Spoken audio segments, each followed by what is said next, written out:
Remember that time nobody asked for this weird Disney World land? Today we are talking about Pandora, which is a really cool jewelry collection that's got all these different charms. They come out with Wrong Pandora. Today we are talking about Pandora, the World of Avatar, which is a land at Animal Kingdom. Pandora, the World of Avatar is James Cameron's and Joe Rohde's fever dreams come to life around you in Disney's Animal Kingdom. So you got like Asia, Africa, that dinosaur area that seems pretty random, but it's not.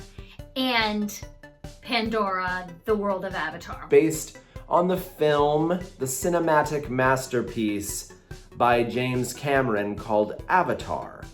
You know, that super popular franchise that everyone, no matter the age, wants to engage with. Which is supposed to be a massive series of films about blue people.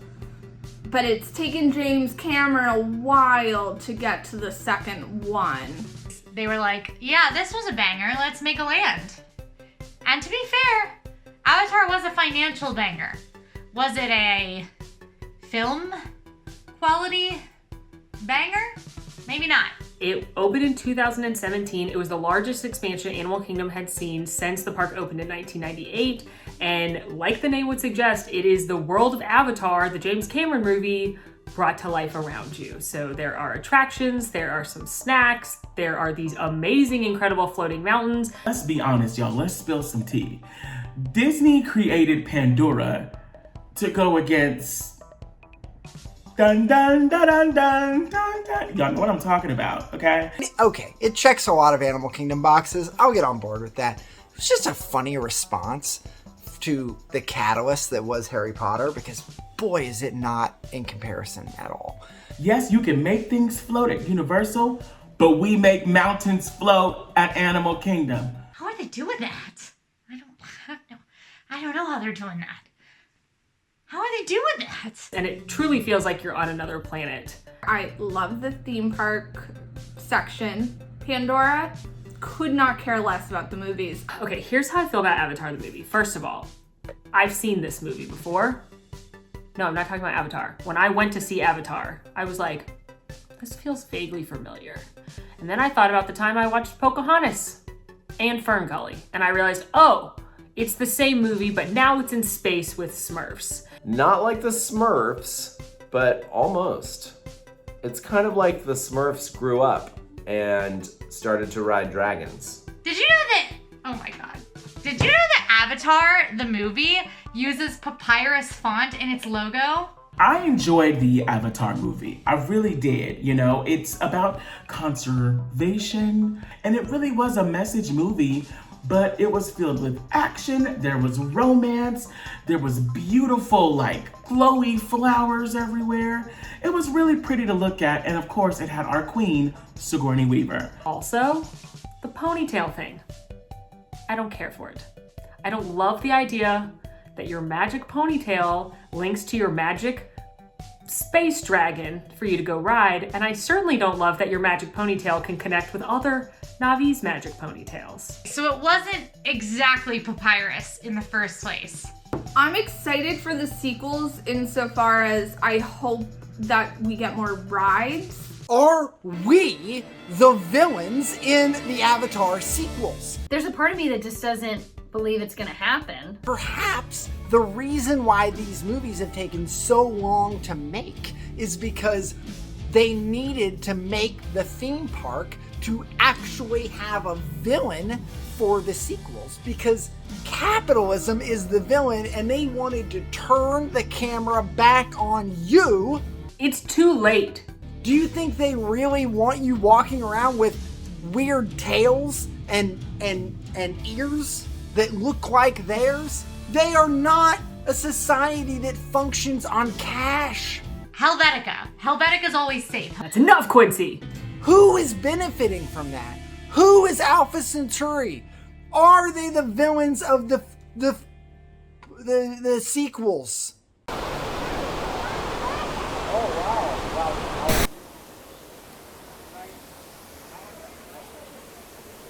The theming of Pandora is like you're walking in a giant alien planet. There are literally, it's like they took the movie and they just threw it in the land. Pandora in the Avatar films is an alien planet. You're not in Earth anymore. You're on Pandora. Things float because of unobtainium. They're technically in the Valley of Molara, and it's got a lot of the natural features of the Na'vi planet. You're surrounded by plant life that feels both like natural to Florida, but also totally alien. Insects and plants that you've never seen before. These massive floating rocks that sort of defy gravity. Those floating mountains are breathtaking every time. They're jaw-droppingly amazing anytime I walk in that land. I'm like, wow. You go to Animal Kingdom and you see the beautiful Tree of Life. Well, guess what, Animal Kingdom? You have more than one centerpiece, and the other centerpiece are those floating mountains. And the more you look at them, the more incredible they get because there's so much detail on them. Literally, they have like creatures hanging off of them, like little bat creatures, and then it makes noises as you walk around of the banshees and things. Actual waterfalls are coming out of the floating mountains, and it's got vines hanging, and they're huge. They're mammoth. They're amazing. I don't know how they did it. I do know how they do them. Only possible answer is that Joe Rohde's actually a wizard, and he made it happen. Dun dun dun dun dun dun dun. They just do a really good job of making those vines look slack under the mountains, when in fact those slack vines are extremely heavy-duty pillars that are holding up these big mountains, and the mountains are obviously much lighter than you would think. So it's a super cool feat of like, what's that called? Architecture. So at nighttime, the whole land lights up in a bioluminescent forest feature. Bioilluminations. Wait, no. Illuminations is a bio. Oh my gosh. This isn't happening again. This isn't happening. I wish that in real life everything glowed this way. It's so pretty. I feel a little bit like I'm going to a rave in 1997. It's like a totally different land to explore because maybe flowers that you didn't pay much attention to are now brought to life, and they are now on display and are the highlight of that particular area. They sort of blended in during the day, but now that it's night and the bioluminescent effect is on, like that's the thing that's really drawing your attention. I really like a lot of the creatures that you see on the Na'vi River journey, and I wish that they were out for me to pet. And I know what you're thinking, like, Molly, they can't, like, they're weird Pandora creatures. They're not gonna let you just pet them. Do you know what's absent from Pandora? The blue people. I wish, and I don't know how they do this, but I wish there was a Na'vi you could meet. Like, I get it, they're in the attractions, but nowhere in this environment that I'm completely immersed in can I see the blue people. Well, as a parent, I appreciate a thing that, like a playground moment that your kids can climb on. What if it was like training camp? You gotta climb up over the thing, like a obstacle course with shade. There's shade and there's benches for the dads and moms and parents and guardians. I do not think Pandora is the best themed land in Animal Kingdom. I think it's very cool. I think those floating mountains get big points. But I actually think the best themed land in Animal Kingdom is Africa. Like, absolutely. It is the best themed land in Animal Kingdom because it's just so stunning and you really feel like you're a part of this space magic when you go. Absolutely. Love it. I don't know, they do good work in Animal Kingdom on all those lands. Just purely by scale and how many details are in it, and also just bringing to life a fantasy land versus basing it off of real life places. Yeah, I would say probably that Pandora is the best themed land in Animal Kingdom. But I just want to give credit where credit's due that all of Animal Kingdom is unbelievable. Pandora comes in last And that's not saying much. Like, that still means Pandora's amazing, because Animal Kingdom is just a bomb when it comes to themed lands. An amazing Navi rite of passage, flying on the back of this powerful animal called an Ikron, or as we call it, a Banshee. Today we are gonna fly on the back of a Banshee. We're gonna link you together to the Banshee, and then you're gonna be ready to, fly. Sivako! Sivako! Sivako! Sivako! Sivako! Sivako! Who is Sivako? Is that like a restaurant or a store or something? Kelly! Flight of Passage is Pandora's e-ticket attraction. It is a simulator attraction where you are becoming an avatar. Being thrust into an avatar that is riding on the back of a banshee. Which is like a dragon, and also a bird, and also a horse, but big. As it performs this like known ceremony, this highly regarded ceremony. I think Flight of Passage is a ride you have to go on. Soarin', set on Pandora, but this time you've got to straddle something. You can't just sit back in a nice seat and enjoy yourself. You've got to get locked in a chair that frightens children and doesn't accommodate all guests. Okay, as queues go, that you have to wait in a long time. That one's good. That one's cool. I love the part where you get to the lab. And you actually see a Banshee skull, which most people walk right past because they're distracted by the avatar guy in the tank. But you want to look at the skull because it's like big and it's like... Wow! That's my impression of it. One of the best animatronics that you can see in all of Disney World is in the line for Flight of Passage. They've got a floating man in a tube. In the water tube. I don't know, I'm not a scientist. Navi in the tank, who the cast members call Hank because he's in the tank. Hank in a tank, Hank in a tank. Hank should get a starring role in the next Avatar films, I'm pretty sure. And then you weave through some more of the RDA facility, and then you're in the linking chamber. At this point, Quincy is like lit. She is so excited because Quincy loves motorcycle-themed attraction ride vehicles. The seats are so cool. For one, they're motorcycle shapes, and you guys know how I feel about motorcycle seats. And if you don't know, I love riding any ride that has me sit on something like it's a motorcycle. You also can feel it breathe. The seat actually expands and contracts with the Banshee's breath, and so as you're sitting on it, it feels like it's alive. The fragrances on Flight of Passage are unreal. Like a Febreze summer mist. This company, Boaz Signature Candles, has the fragrance in candles and in oils. I gotta smell it now. I gotta go back there. Aewa, aewa, aewa. It smells amazing. Navi River Journey is a slow-moving boat ride through the bioluminescent forest. No height requirements. This one is fun for the whole family. It's a small world if It's a Small World was on another planet.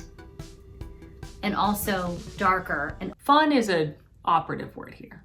I might be the weird person who likes Navi River Journey more than Flight of Passage. It's beautiful, it has great music, and it is amazing to see that animatronic of the Shaman of Songs. Man, do I wish there were just less complex animatronics. Like, imagine if instead of that animatronic, we just had like 15 regular animatronics of animals and other things. That would be better than one animatronic that's good and everything else is bad. Here's my case for Navi River Journey. Everybody hates on it because nothing happens. But you know what? Stuff does happen in my heart. Hawewe, Atewa,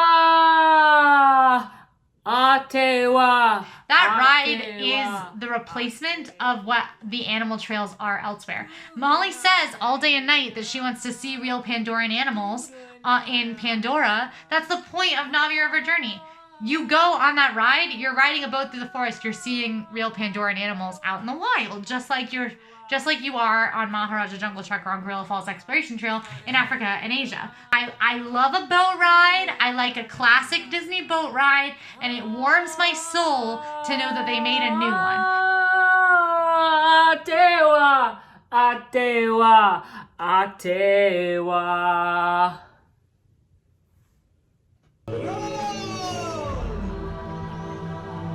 We are ending the day with arguably my favorite thing to eat in all of Animal Kingdom, though we've had some stiff competition today. This is the kids' portion of the steamed cheeseburger pods.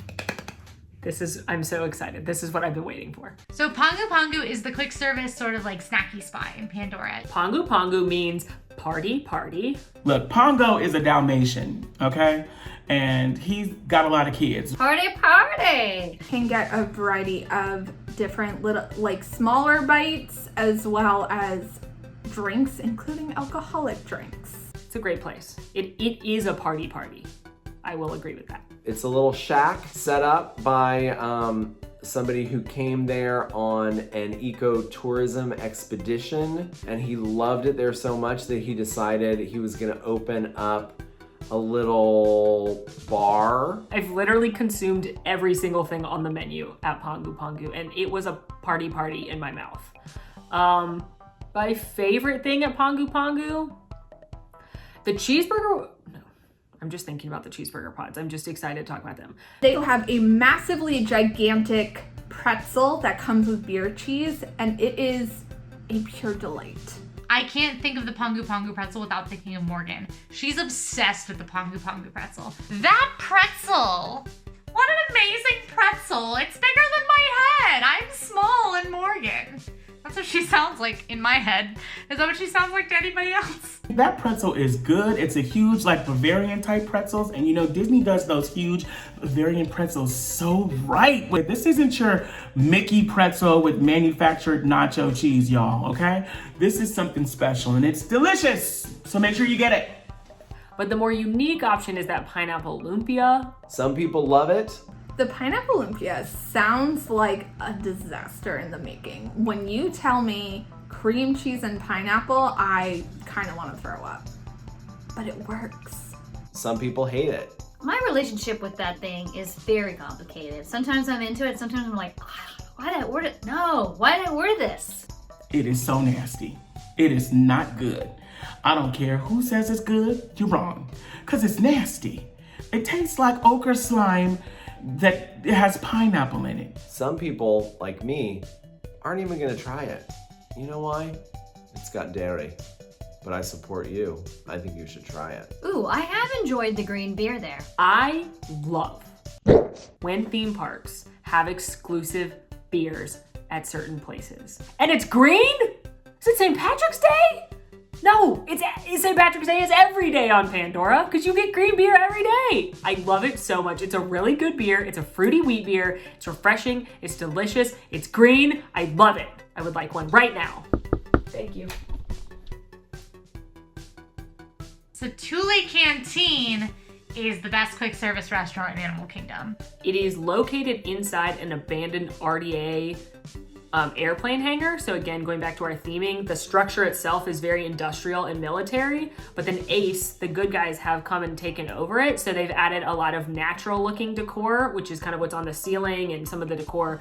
The food is so fresh and delicious. Items that don't feel theme parky, they are totally different than what you would find in the rest of Animal Kingdom. And if you're looking for a lunch or like a quick service lunch or dinner option that isn't your normal like pizzas, burgers, chicken nuggets, Satu'li Canteen can get you there. What they're probably most known for are their bowls, which you can kind of customize. I have to say probably my favorite is the potato, the little square potatoes, the base with Then there's like square tofu on top. It's like it's a plate full of squares, cubes. It's a plate of cubes, but it's delicious. Those cubes are delicious. And also, they are the home of the cheeseburger pod. There are not enough words in the human dictionary for me to describe how much I love cheeseburger pods. There's not a word big enough to describe how much I feel for them. I haven't had one yet. I just keep going to Animal Kingdom and I'm like, next time. They are so delicious. They're one of my top theme park foods. You should just leave Animal Kingdom and go to the McDonald's on Osceola Parkway, because all you're doing is eating a quarter pounder wrapped up in a fake bao bun. I'm gonna paint you a word picture. Imagine a little bao bun, a little doughy bun, and inside, shove a Big Mac. Girl, okay. Seriously. It will change your life. Y'all are being real deep, okay? I haven't had them. Don't tell Molly. It's fine. That's enough, Quincy. That time that Alan beat me in the scavenger hunt, March Madness, there was only one thing I could do to make myself feel better, and that was to go enjoy a green beer and some cheeseburger pods. We're here at the Satu'li Canteen, eating my feelings.